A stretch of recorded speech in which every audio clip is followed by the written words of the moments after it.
Movie की शुरुआत में हमें अम्ब्रेला कॉरपोरेशन नामक कंपनी की एक हाईटेक अंडरग्राउंड लैब को दिखाया जाता है, जो कि यूएसए की सबसे बड़ी कंपनी है। दुनिया की नजरों में ये कंपनी कंप्यूटर टेक्नोलॉजी और मेडिकल प्रोडक्ट पर काम करती है, लेकिन असलियत कुछ और ही है, जिससे कंपनी के कुछ बड़े अधिकारियों को छोड़कर छोटे कर्मचारी भी अनजान हैं। वो ये कि अम्ब्रेला कॉरपोरेशन अपनी कमाई का ज्यादातर हिस्सा जेनेटिक एक्सपेरिमेंट और जैविक हथियारों से कमाती है। अब यहाँ से हमारी मूवी शुरू होती है। हमें सूट पहने एक अनजान शख्स को दिखाया जाता है जो लैब से कुछ चुरा रहा होता है। वो ये काम बहुत डर डर कर और सावधानी से कर रहा होता है। इससे पता लगता है उन कांच की शीशियों में जरूर कुछ बहुत ही भयानक है। वो काम खत्म करके उनमें से एक शीशी को कमरे में फेंक कर वहाँ से भाग जाता है और कांच के टूटते ही वो वायरस एयर कंडीशन सिस्टम के जरिए पूरी लैब में फैलने लगता है। सबसे पहले इसका असर कुत्तों पर देखने को मिलता है। वो अचानक भौंकने लगते हैं और अब लैब में होने वाली अचानक इस हलचल को वहाँ का कंप्यूटर सिस्टम नोटिस कर लेता है।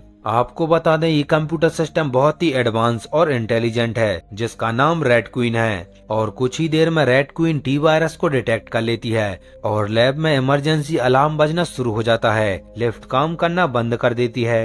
लैब का फायर सिस्टम भी ऑन हो जाता है, जिससे लैब में पानी भरना शुरू हो जाता है। किसी को कुछ समझ में नहीं आ रहा था कि आखिर ये सब हो क्या रहा है। एक लड़की कैमरे में रेड क्वीन को जोर जोर से चिल्ला रही होती है कि क्या तुम पागल हो गई हो, यहाँ पर कोई आग नहीं लगी है। और तभी लैब में अचानक एक जहरीली गैस रिलीज होती है, जिससे लोगों की हालत खराब होने लगती है और बाकी बचे लोग लिफ्ट बंद होने से उसमें फंस जाते हैं। उनमें से एक लड़की लिफ्ट से बाहर निकलने की कोशिश में बहुत बुरी मौत मारी जाती है। अब यहाँ से सीन चेंज होता है और एक लड़की को दिखाया जाता है जिसका नाम एलिस है, जो कि इस फिल्म की लीड हीरोइन है। वो एक बाथरूम में बेहोश पड़ी होती है। उसे कुछ भी याद नहीं आ रहा होता है कि वो कौन है, कहाँ है। वो एक ड्रॉर खोलती है जिसमें बहुत सारी गन्स होती हैं, जिसे देखकर वो बहुत डर जाती है। सब कुछ हैरानी से देखते हुए जैसे ही वो घर के बाहर कदम रखती है, तभी एक लड़का उसे पकड़कर अंदर खींच लेता है और तभी कुछ ब्लैक कमांडोज की धांसू एंट्री होती है। वो ब्लैक कमांडो बहुत खतरनाक होते हैं। वो आते ही लड़के को हथकड़ियां पहनाकर गिरफ्तार कर लेते हैं। वो लड़का बार बार अपने आप को एक पुलिस वाला बताता है, लेकिन वो उसकी एक नहीं सुनते।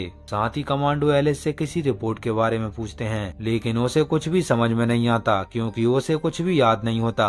कमांडो समझ जाते हैं कि इस पर भी गैस का असर हुआ है, जिससे इसका टेम्पररी मेमोरी लॉस हो गया है। अब कमांडो एलिस को और उस लड़के को लेकर हाइव यानी लैब में जाते हैं। लैब में जाने का एक ही रास्ता होता है, जो उसी घर के नीचे बनी सुरंग से होकर जाता है। लैब जमीन के काफी नीचे होती है, इसलिए वहाँ ट्रेन से ही पहुँचा जा सकता है। वो किसी तरह जुगाड़ लगाकर ट्रेन को चालू कर लेते हैं। उन्हें ट्रेन में एक बेहोश आदमी मिलता है जिसका नाम स्पेंसर होता है। उसका भी एलिस की तरह ही हाल होता है, यानी उसे कुछ भी याद नहीं होता, यानी उस पर भी गैस का असर हुआ है। कुछ ही देर में वो ट्रेन से लैब तक पहुंच जाते हैं, लेकिन उन्हें इस बात का बिल्कुल अंदाजा नहीं होता कि रेड क्वीन बड़ी खामोशी से उन पर नजर रख रही है। एलिस को अभी भी कुछ याद नहीं आ रहा होता है। तब कैप्टन उसे बताता है कि तुम और हम अम्ब्रेला कॉरपोरेशन की सिक्योरिटी के लिए काम करते हैं। बाहर तुम हमें जिस मेंशन में मिली थी वो हाइव की मेन एंट्रेंस है और उसकी सुरक्षा की जिम्मेदारी तुम्हारी थी। लैब पर कोई बड़ा हमला हुआ है और उसी की जांच करने हम यहाँ आए हैं।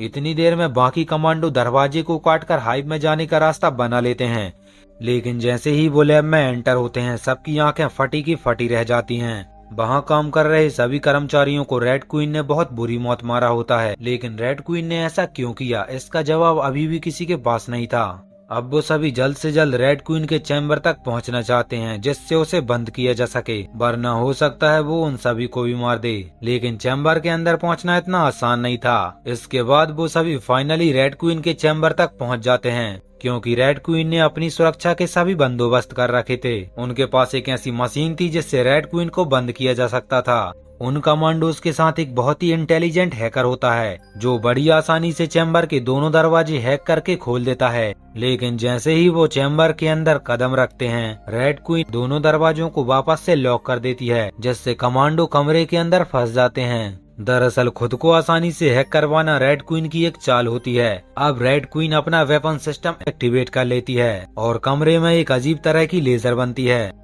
लेकिन इससे पहले हैकर, जिसका नाम कैप्लन था, वो वापस से दरवाजे को अनलॉक कर पाता। रेड क्वीन लेजर से सबको मौत के घाट उतार देती है, जिससे बाकी लोग बहुत डर जाते हैं। अब उनकी टीम में 6 लोग ही बचते हैं, Alice, Kaplan, Matt, Ren, JD और स्पेंस। सब लोग इतना डर जाते हैं कि वापस से चैम्बर में कोई नहीं जाना चाहता, लेकिन कैप्लन और एलिस हिम्मत करके चैम्बर के अंदर जाते हैं। लेकिन जैसे ही वो मशीन को इंस्टॉल करके रेड क्वीन को बंद करने ही वाले होते हैं कि वहाँ पर रेड क्वीन आ जाती है। दरअसल ये रेड क्वीन का एक होलोग्राम होता है। वो सभी को हाइव से भाग जाने की चेतावनी देती है और कहती है, अगर तुमने मुझे बंद किया तो तुम सब यहाँ मारे जाओगे, क्योंकि मेरे बंद होते ही यहाँ की बिजली चली जाएगी। लेकिन एलिस और कैप्लन उसकी एक नहीं सुनते और रेड क्वीन को बंद कर देते हैं, जिससे वहाँ की बिजली चली जाती है और लैब के सारे दरवाजे खुल जाते हैं। दूसरे सीन में बाकी बचे 2 कमांडो और मैट बाहर नजर रख रहे होते हैं, लेकिन तभी उन्हें कुछ आहट सुनाई देती है, जिससे रैन को लगता है शायद अभी भी कुछ सर्वाइवर्स जिंदा हैं। वो सर्वाइवर एक साइंटिस्ट लड़की होती है, लेकिन उसके चाल चलन ठीक नहीं होते। उसके मुंह पर भी खूब सारा खून लगा रहता है। वो लड़की जैसे ही रेन के पास आती है, वो रेन के हाथ में काट लेती है और वो इससे पहले दोबारा हमला करे रेन उसे गोली मार देती है। गोलियों की आवाज सुनकर वहाँ बहुत सारे ज़ॉम्बी आकर उन्हें घेर लेते हैं। दरअसल ये सभी इसी लैब में काम करने वाले लोग होते हैं जो वायरस से अफेक्ट होकर ज़ॉम्बीज में कन्वर्ट हो गए थे। जेडी और रैन उन पर अंधाधुंध फायरिंग करते हैं, लेकिन ज़ॉम्बीज को कुछ नहीं होता। वो दोबारा उठकर खड़े हो जाते हैं और मौका देखकर सबको वहां से भागना पड़ता है, क्योंकि ज़ॉम्बीज मर ही नहीं रहे थे। लेकिन इसी भगदड़ में वो एक दूसरे से बिछड़ जाते हैं। एलिस एक कमरे में पहुंचती है जहां कुत्तों के पिंजरे टूटे हुए हैं। तभी एलिस के सामने एक भयानक कुत्ता आ जाता है। ऐसा लग रहा था मानो वो भी वायरस से अफेक्ट हो चुका है। एलिस उस कुत्ते से बचकर अपने आप को एक रूम में बंद कर लेती है, लेकिन उस रूम में भी एक ज़ॉम्बी होता है जो एलिस पर अटैक करने ही वाला होता है कि एलिस अपने शानदार सेल्फ डिफेंस से एक ही बार में ज़ॉम्बी को मार देती है। एलिस को समझ में नहीं आता कि उसने ये कैसे किया। उसे अपने पास्ट के कुछ विजुअल्स भी आते हैं।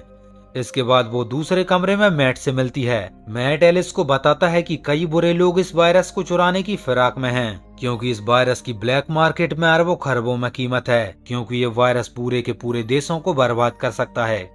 लेकिन हमारी टीम इस वायरस को चुराकर अम्ब्रेला कॉर्पोरेशन की सच्चाई को दुनिया के सामने लाना चाहती थी, लेकिन हमारी टीम के किसी मेंबर ने हमें धोखा दिया है, जिस वजह से ये वायरस हाइव में फैल चुका है। इतनी देर में वहाँ ज़ॉम्बीज आ जाते हैं और किसी तरह मैट और एलिस वहाँ से भागकर बाकी टीम मेंबर्स के पास पहुँच जाते हैं और दरवाजा बंद कर लेते हैं। ये वही रेड क्वीन के चैम्बर वाला कमरा होता है और वो सभी वहाँ फंस जाते हैं। अब उनके पास से धीरे धीरे गोलियां भी खत्म हो रही थीं। रेन बताती है कि हमें जल्द से जल्द यहाँ से निकलना होगा, क्योंकि ट्रेन से हम जिस सुरंग के जरिए आए हैं वो 1 घंटे में हमेशा हमेशा के लिए बंद हो जाएगी, क्योंकि उन्होंने अंदर आते वक्त एक टाइम बॉम्ब फिट किया था। तभी एलिस के दिमाग में एक आइडिया आता है और वो रेड क्वीन को वापस से शुरू करने का फैसला करती है, क्योंकि अब रेड क्वीन ही है जो अब हमें यहाँ से निकलने का रास्ता बता सकती है। फाइनली रेड क्वीन दोबारा चालू हो जाती है।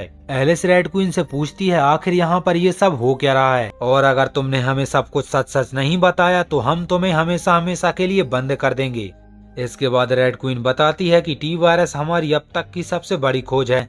सैनिक हथियारों में हम इसका प्रयोग करके ढेर सारा मुनाफा कमाते हैं, लेकिन इस वायरस के कुछ साइड इफेक्ट भी हैं। वो ये कि ये मुर्दों में भी जान डाल सकता है। अब एलिस रेड क्वीन से लैब से बाहर निकलने का रास्ता पूछती है। रेड क्वीन बताती है कि मैं तुम्हें रास्ता तो बता दूंगी, लेकिन जो लोग इन्फेक्टेड हैं मैं उनको यहाँ से बाहर नहीं जाने दे सकती, क्योंकि अगर ये वायरस लोगों के साथ लैब से बाहर निकल गया तो पूरी दुनिया खत्म हो जाएगी। इसके बाद रेड क्वीन अंडरग्राउंड टनल से बाहर निकलने का एक रास्ता बताती है, जिसके जरिए वो सभी एक टनल में पहुंचते हैं। लेकिन कुछ ही दूर जाने पर वहां पर भी ज़ॉम्बीज आ जाते हैं और उन सब से बचने के लिए सभी लोग पाइप्स के ऊपर चढ़ जाते हैं। लेकिन इसी बीच उनका एक साथी कैप्लन उनसे अलग हो जाता है। वो उन सबको वहां से उसे छोड़कर भाग जाने के लिए कहता है और सोचता है इन ज़ॉम्बीज के हाथों मरने से अच्छा मैं खुद ही सुसाइड कर लूं। बाकी बचे लोग टनल से होते हुए एक रूम में पहुंचते हैं। अब वो सिर्फ 4 लोग बचे हैं, मैट, रैन, स्पेंसर और एलिस। लेकिन अब उनकी एक साथी रैन की हालत खराब होने लगती है, क्योंकि उसे शुरू में ज़ॉम्बीज ने काट लिया था। उस रूम के अंदर आते ही एलिस को कुछ फ्लैशबैक दिखते हैं। एलिस को याद आता है कि वायरस का एक एंटीडोट भी है, यानी कि ब्लू में वायरस है और ग्रीन में एंटीवायरस, और अगर अभी भी एंटीवायरस मिल जाए तो रैन की जान बचाई जा सकती है। लेकिन लैब में कोई एंटीवायरस नहीं होता, क्योंकि वो अनजान शख्स पहले ही उन सबको वहां से लेकर भाग चुका था। जिसने एलिस और उसकी टीम को धोखा दिया था। इसके बाद वो जगह देखकर स्पेंसर की मेमोरी भी वापस आने लगती है और उसे याद आ जाता है कि वो शख्स था जिसने एंटीवायरस चुराया था और लैब में टी वायरस फैलाया था, और अब वो सबको गन पॉइंट पर ले लेता है। इससे सबको पता चल जाता है कि उन्हें धोखा देने वाला इंसान स्पेंस ही था। वो बताता है कि मैं तो वायरस चोरी करके यहाँ से निकलने ही वाला था और बाहर जाकर वायरस को बेचकर खूब सारा पैसा कमाता, लेकिन मुझे पता नहीं था कि रेड क्वीन ने अपने बचाव के उपकरण बाहर भी लगा रखे हैं, जिसकी वजह से मैं वहां बेहोश हो गया था। वो ये सब बता ही रहा होता है कि इतने में एक ज़ॉम्बी उसे पीछे से आकर काट लेती है और स्पेंसो से मारकर उन सभी को लैब में लॉक करके वहां से भाग जाता है। वो स्टेशन पर पहुंचता है और एंटीडोट ले ही रहा होता है कि इतने में वो क्रिएचर वहां आ जाता है और स्पेंस को मार देता है। इसके बाद वो सभी वहां से किसी तरह निकलकर स्टेशन पहुंचते हैं और ट्रेन को स्टार्ट कर वहां से निकल जाते हैं। एलिस ट्रेन में सभी को एंटीडोट देती है, लेकिन रैन तब तक ज़ॉम्बी बन जाती है और उसे मारना पड़ता है और अब सिर्फ मैट और एलिस जिंदा बचते हैं। लेकिन जब वो रास्ते में होते हैं कि वहां पर वो क्रिएचर फिर आ जाता है, लेकिन मैट और एलिस उस क्रिएचर को ट्रेन से घसीट कर मार देते हैं और इसके बाद वो सभी फाइनली उस मैंशन तक पहुंच जाते हैं और इसके बाद लगभग टाइमर भी पूरा हो जाता है और एक जोरदार धमाके के साथ हाइप सील हो जाती है और इसके बाद वो दोनों बाहर उस मैंशन तक पहुंचते हैं।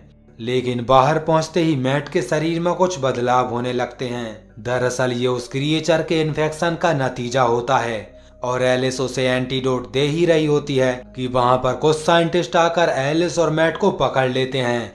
एलिस उनको रोकने की बहुत कोशिश करती है और कहती है अगर इसे बिना एंटीडोट दिए यहाँ से बाहर ले गए तो वायरस बाहर पूरी दुनिया में फैल जाएगा और इसके बाद एलिस बेहोश हो जाती है और इसके बाद ही सीन चेंज होता है जहाँ वो बहुत सारी तारों में लिपटी होती है। वो किसी तरह बेड से उठती है और आवाज लगाती है, लेकिन उसकी आवाज कोई नहीं सुनता और वो किसी तरह दरवाजा खोलकर बाहर निकल आती है, लेकिन बाहर हॉस्पिटल में कोई नहीं होता। पूरा हॉस्पिटल सुनसान होता है और जब एलिस हॉस्पिटल से बाहर निकलती है तब हमें दिखाया जाता है पूरा शहर बर्बाद हो चुका है, यानी कि वो वायरस दुनिया में फैल चुका है। अब इसके आगे क्या होगा, क्योंकि अब इसके आगे का सफर और भी ज्यादा खतरनाक होने वाला है। मूवी के सेकंड पार्ट के लिए कमेंट में पार्ट 2 जरूर लिखना और वीडियो को लाइक करके चैनल को सब्सक्राइब कर लेना और बेल नोटिफिकेशन भी ऑन कर लेना ताकि मूवी के सेकंड पार्ट का नोटिफिकेशन आपको मिल सके।